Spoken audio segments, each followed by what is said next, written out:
Bubbles over here, ready to go live. You ready to go live, Bubbles? She's purring away. I don't know if we can get her purr. Can I get your purr in here?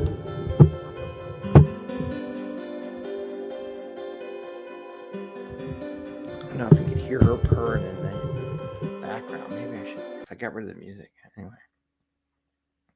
She's all excited to be here today. Hope everyone else is excited to be here today. Oh, hi, Bubbles. You coming over to say hi?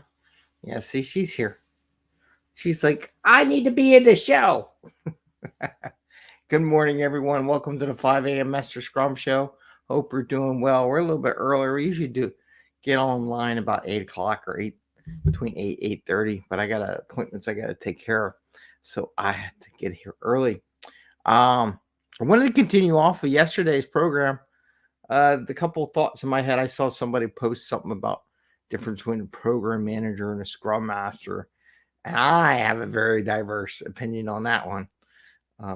We could talk about that another day. Maybe I'll go through the different titles one day and excuse me, do a show. Bubbles, what are you doing? You're hitting the microphone. Yeah, I know.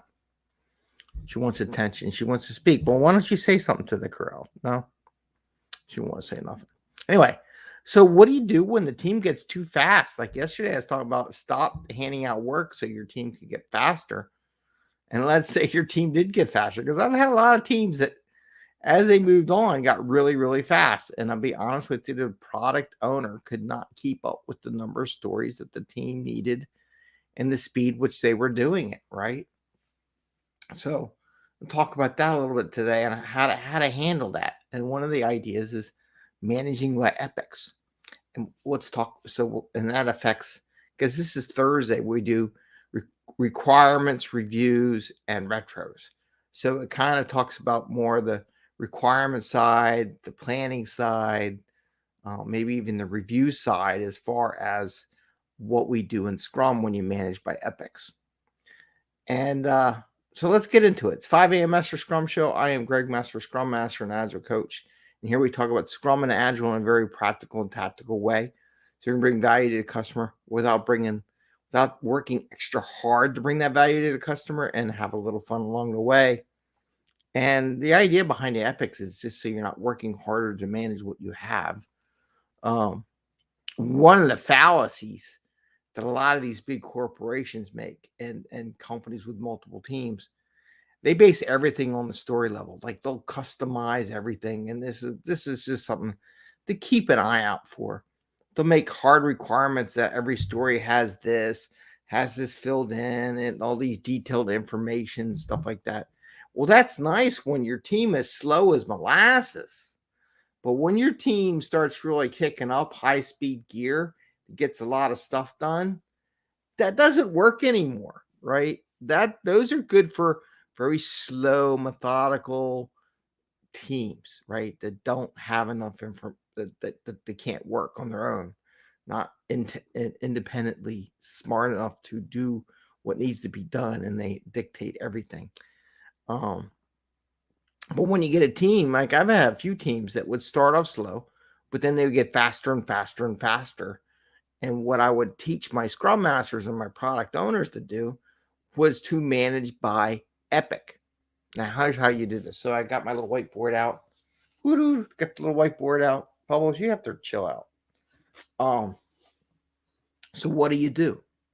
So let's say, instead of filling all that information for each story, you fill a bulk of the information at the epic levels. Like here's a little graphic. You got a little thing here, a little pie chart, some words, some report, some other words, and maybe a footer on the bottom. Each one of these graphics and piece of information is a different story. Now, what I would do is work with my product owner to put all the information at the epic level. Like, here's what I want. I want this, and that. Then I would get the team to say, okay, so the pie chart is going to be story number 1. Maybe this one's going to be story number 2.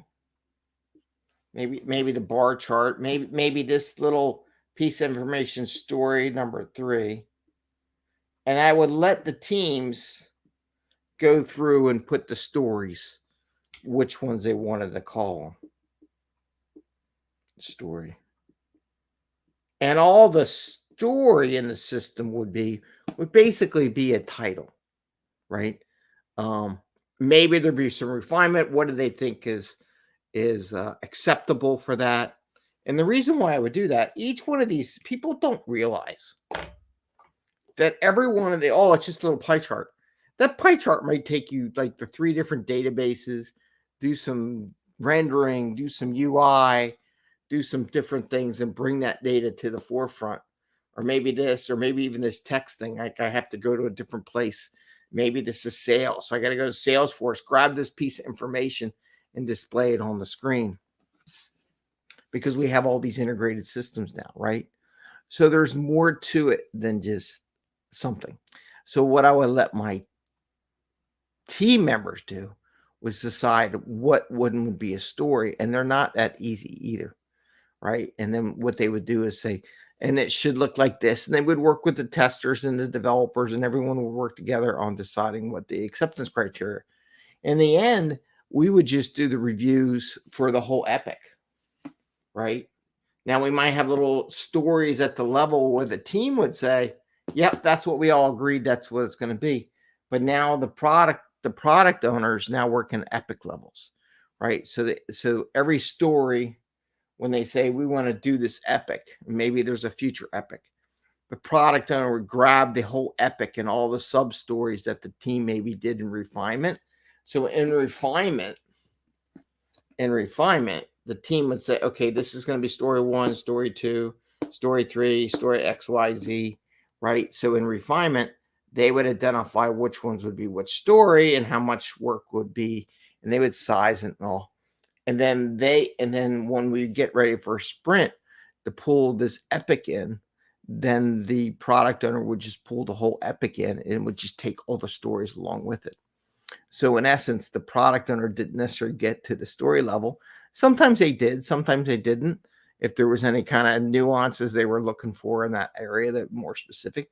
But a lot of the details, like the acceptance criteria, was at the epic level, what they wanted to test for. They wanted to see all those different graphics on the chart or whatever. And that's how they would do it. And this would make their life easier because it would go faster. So now the product owner is doing one epic. That's 1, 2, 3, 4, 5, 6, 7 stories. Like there'd be integration story. So instead of managing 7 stories, they're managing one epic, right? So it reduces the time they have to take to manage the backlog, right? And they can work on the epic level and what they wanted to work on and what they want to look at and stay higher and not be in the weeds of the technical effort of the activity. So this is where a lot of these big companies, and they so focus on the story, which is good for practice. But sooner or later, if your company's any good, your team's any good, your team's going to get so fast that they just blow by all that stuff. And that's where a lot of these agile coaches have been doing it for years. Their teams are at that level, and they jump to that level when they talk. Like it should be at this level, and this should be this, and this should be that. And they don't understand there's a growth path for the teams, and they just assume everyone's at the highest level of agile. They're not. But when you start getting to the epic level, now you're really getting to high performance agile, right? Now you're getting really into high performance Scrum because you're not worried about the nuance, the weeds, right? You're not worried about those nitty gritty details. Now there should be engineering practices and testing practices that are inherent among the company, that are inherent among the team. You don't need to write them all out for every story. That's the most stupidest thing. And then there are some companies that would do that. I'm like, don't you just have an engineering practice? Like you should test in this, and this should be the next group, and unit tests should be, these are all givens from an engineering practice. It's not part of the story. So this is how you get it when your team is super fast. Product owner has a lot of stories to maintain and they can't keep up. You want to maintain them at at the epic level. So when you say, I'm going to do 1 or 2 epics in a sprint, you grab the entire epic and you drop it into the sprint, right? And that has more value anyhow. Each story can have independent value. Like here's just so you know, like this pie chart could probably be used in about 10 different epics, and they get reused in this story number 2, probably using another 5 different epics, right? So one of the things you do want to make sure when you do design this is that people understand that these stories can be reused in other systems, because that'll even make it faster, right? If that pie chart gets reused somewhere else, you don't have to build it again. You just got to change the tweaking of the code so it can show up in more than one location. If you customize it for that one view, it's like, but I want to use it everywhere, So you have to establish that criteria from a product management perspective, and maybe make clarification where, every one of these little stories should be reusable at any epic at any time. They're independent. Ooh, look at that, invest. So I just wanted to share that with you. I work with many product owners. They couldn't keep up with what they're doing. I try to get them to start managing at the epic level, right?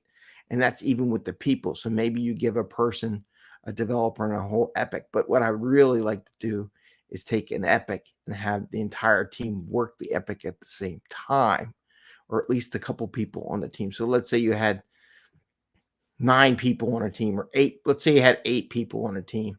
So maybe 4 of those people would work on one epic while another 4 worked on another epic. So they're actually working in parallel on 2 different epics at the same time. And then you get even faster, right? But you work your way up into that point. So now you're going, okay, you 4 take this epic, you 4 take that epic. They go on, split the workout. And when they come back for the review, they show all the individual stories where they want. Every day during daily Scrum, they're talking what's blocking them, where they're working on, where they're stuck, and then use a product owner to help them find and negotiate with other teams or other systems what you need to get that done. Or maybe one of the other 4, oh yeah, you could use this. So sometimes they help each other out, even though they have their own epic to work on. So I wanted to share that with you all. Something to think about. So if your team gets too fast and you can't keep up with them, really think about managing by epics. Now, again, some of these larger corporations will put all these bells and whistles and requirements and required fields. And I had one company that had 50 fields in their story. I'm like, you don't use any of them. You only use like 5 out of the 50. Can we get rid of 45 of them? And they did. And they were so much happier. The product owner was so much happier. But anyway, I digress. So that's how you manage it when your team's getting too fast. Manage by epic. You say, hey, you 3 do this epic, you 3 do this epic, and you let them work on that and have them help you break those stories down during refinement. And you just put a placeholder in the title, because all the information they need is stored at the epic level. It may be a little bit hard, but it's going to go faster, right? And and it makes them think that reminds them they have to integrate all this stuff together, and they can't just like, oh, I'm gonna hard code this, right? They have to make it in a modular fashion that can be reused anywhere. It's very important. So with that, I want to wish you the best. Hope your teams keep speeding up and go faster and faster. But these are the things, as they mature and get faster, is where they should be. And this is, I'm gonna say, I gotta go. It's been a long show. Anyway, I wish you all the best. Happy scrumming. Take care, everyone. Hopefully we'll see you tomorrow on a fun Friday, since I didn't get to do one last week because I was getting procedure done and I couldn't eat or anything or drink anything for like the entire day. It was terrible. So take care, everyone. Bye.